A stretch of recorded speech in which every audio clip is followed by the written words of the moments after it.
करते हैं। मूवी की स्टार्टिंग में हमें 3 यंग लोग दिखाए जाते हैं जिनका नाम है जेसिका, कैलिब और टेरेसा। ये तीनों लेक साइड केबिन में वेकेशन मनाने आए हुए होते हैं, लेकिन यहाँ जेसिका की तबीयत कुछ ठीक नहीं होती है। टेरेसा जेसिका को चेक करने जाती है जहाँ जेसिका सो रही होती है और हम यहाँ टेरेसा को बुदरिंग हाइट्स नामक बुक पढ़ते हुए देखते हैं।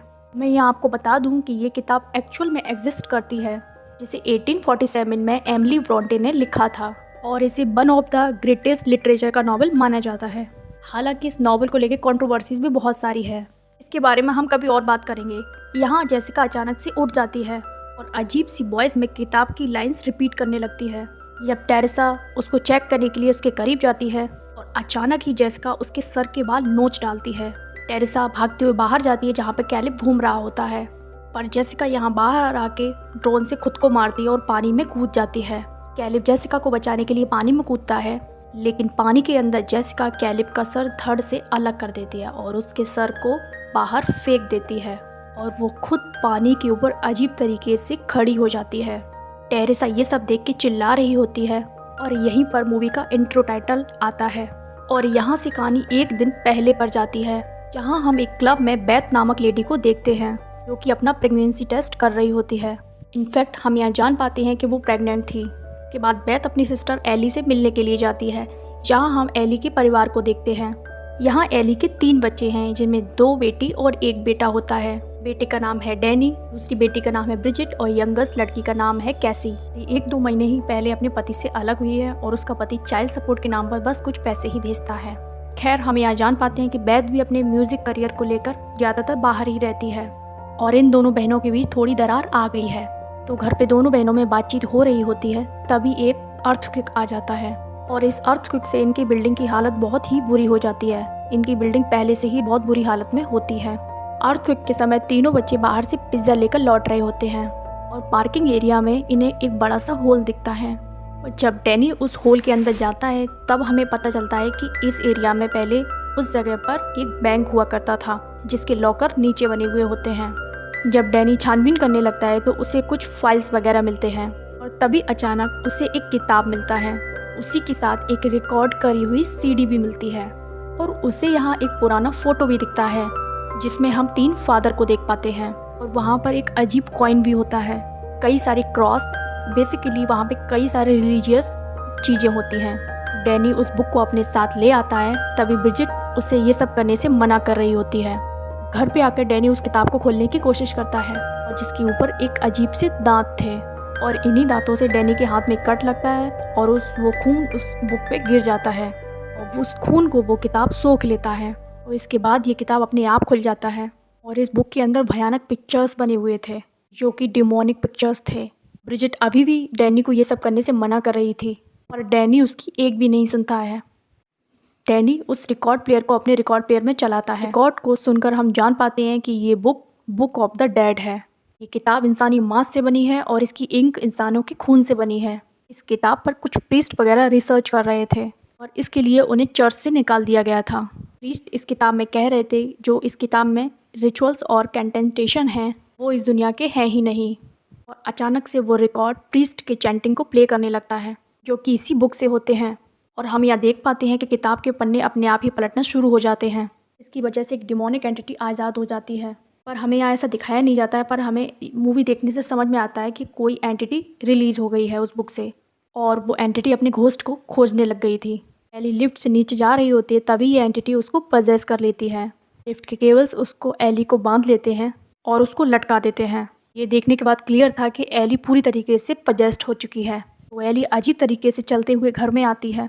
वो किचन में आके अंडे फोड़ के कुक करने लगती है, अपने ही परिवार को मारने की बात करती है। इसके बाद वो उल्टी करके मर जाती है। ये सब देख सभी डर गए थे और आसपास के 2 नेबर भी यहाँ आते हैं। उनमें एक यंग लड़का गेब था और एक बूढ़ा इंसान मिस्टर फंडा था। गेब एली की आंख बंदने की कोशिश कर रहा था, पर वो आंखें अपने आप ही खुल जा रही थी। सभी के साथ मिलकर प्रे करता है और वहाँ से बिल्डिंग से जाने का प्लान बनाने लगता है। दरअसल बिल्डिंग की लिफ्ट काम नहीं कर रही थी और बिल्डिंग की स्टेयर्स अर्थक्वेक की वजह से टूट जाती हैं और इमरजेंसी एग्जिट भी लॉक पड़ा था, जिसको वो दोनों खोलने की कोशिश में लगे हुए थे। यहाँ पर बेथ अपनी सिस्टर एली के मरने पर दुख जता रही होती है। तभी उसके फ़ोन से एली की आवाज़ आती है कि उससे मदद मांग रही थी कुछ देर बाद एली का शरीर जिंदा हो जाता है और यहाँ एली पूरी तरीके से पजेस दिख रही थी। ऐसा लग रहा था कि उसके ऊपर कोई वायरस है या वो इन्फेक्टेड हो गई है। यहाँ बेथ देखती है कि एली का शरीर बुरी तरीके से तप रहा है, तो वो बच्चों की मदद से एली को बाथटब में डाल देती है। एली अचानक से छत से उल्टा लटकने लगती है और उसके चिल्लाने की आवाज़ से घर के सारे कांच टूट जाते हैं, जिसमें से एक बड़े कांच का टुकड़ा बेथ के हाथ में लग जाता है। फिर वो अपने टैटू बनाने वाली ड्रिल से ब्रिजिट के गालों पर खरस डाल देती है। अजीब तरीके से अपनी जीभ निकाल के खून डालती है उसके ऊपर, और इतने में ही डैन एली पर अटैक कर देता है और हाथापाई में एली घर के बाहर हो जाती है और ये लोग घर बंद कर लेते हैं। बाहर हम सब जानते हैं कि गेब और मिस्टर फेंडा, जो कि नेबर थे, वो एग्जिट खोलने की कोशिश कर रहे होते हैं। तो एली यहाँ गेब को मार डालती है और देन मिस्टर फोंडा को भी मार देती है, जिनके हाथ में शॉटगन था। वो छोटी बच्ची कैसी को मनाने की कोशिश करती है ताकि वो घर का दरवाज़ा खोल दे। वो छोटी सी बच्ची बेवकूफ़पना में दरवाज़ा खोल देती है, तभी वो उसका गला पकड़ लेती है। एन वक्त पे डैन और बेथ आके उस कैसी को छुड़ाते हैं और दरवाज़ा फिर से लॉक कर लेते हैं। दूसरी तरफ ब्रिजिट को जो कट लगा था वो इन्फेक्ट होने लगता है। उसके कान, नाक, आँख से काला कलर का लिक्विड निकलने लगता है और उसके बाद वो भी पजेस्ट हो जाती है और वो कांच खाने लगती है। ब्रिजिट बेथ और डैनी पर अटैक कर देती है। इस हाथापाई में कैसी एक स्टिक से ब्रिजिट के सर में अटैक कर देती है। बेसिकली कैसी स्टिक से खेलती थी जिसके ऊपर वो एक डॉल की हेड लगाई थी, जिसे वो स्टेपनी बुलाती थी। स्टिक से चोट पहुंचने पर ब्रिजिट मारी जाती है, पर हम सब ये जानते हैं कि वो थोड़ी देर में उठ खड़ी होगी और इसीलिए डैनी तुरंत ब्रिजिट को बेड से बांध देता है। यहाँ डैनी बेड से कहता है कि ये उसी की गलती है, उसी ने इस बुक को खोला है और इसी से वो डीमन निकला है।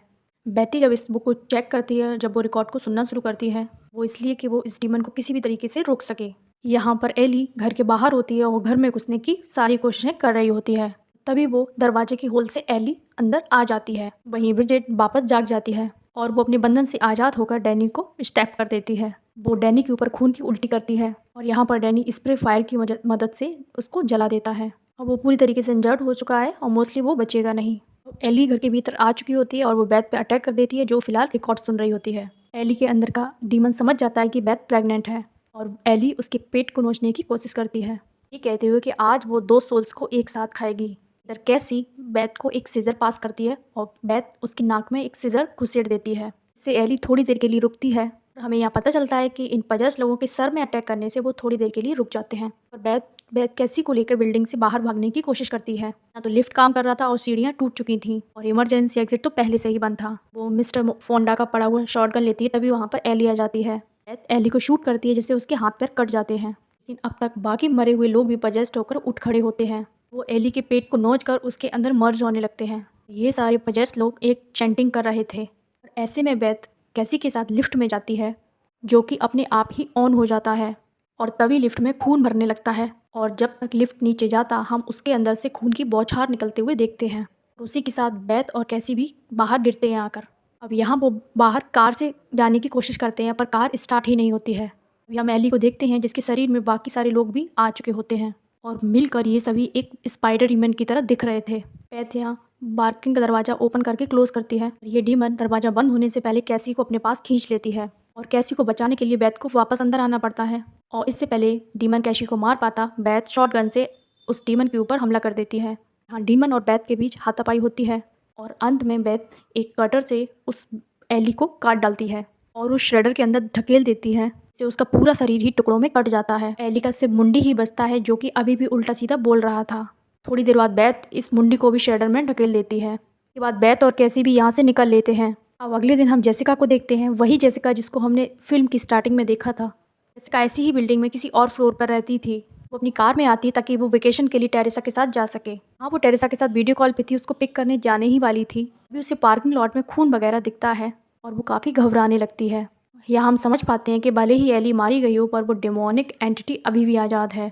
ऐसे में ये एंटिटी जेसिका को पजेस कर लेती है। इसके बाद जेसिका ने क्या किया वो हम फिल्म की शुरुआत में देख ही चुके हैं। दोस्तों, ये थी एविल डेड राइज की कहानी। इस फिल्म में हॉरर एलिमेंट ज़बरदस्त हैं।